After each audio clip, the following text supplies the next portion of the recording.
Welcome, traveler. You found your way to the Quiet Wrangler.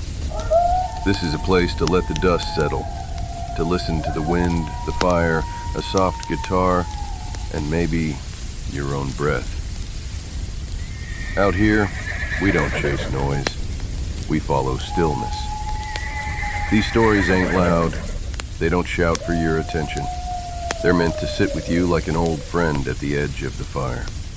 So take your boots off, pour yourself something warm, and let me tell you about a man named Sawyer Bell. Sawyer was a mule skinner out of Arizona, the kind of man who'd worn the same trail hat so long it had molded to his skull. He wasn't mean, but he was restless, always moving, town to town, job to job. Said he liked the way the horizon never stayed still. But Sawyer had a habit. He kept losing things.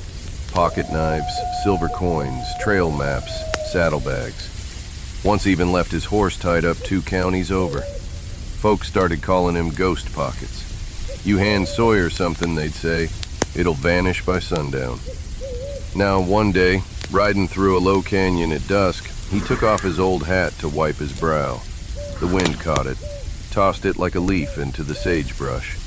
He chased it, of course, for hours, scraped his arms, tore his boots, cursed the sky, but it was gone. That night, hatless and mad, he made camp under a stand of junipers.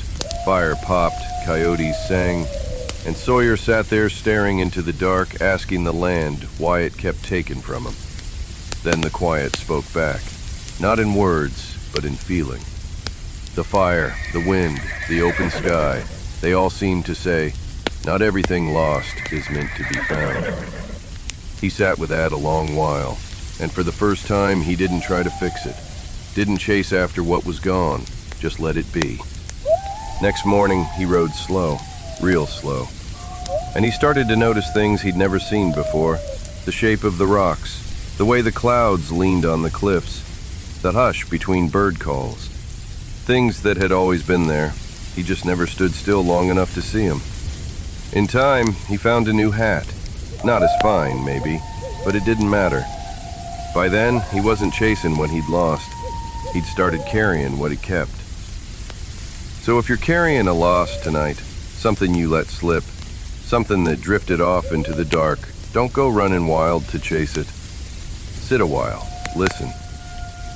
Maybe the land's just making space for something else.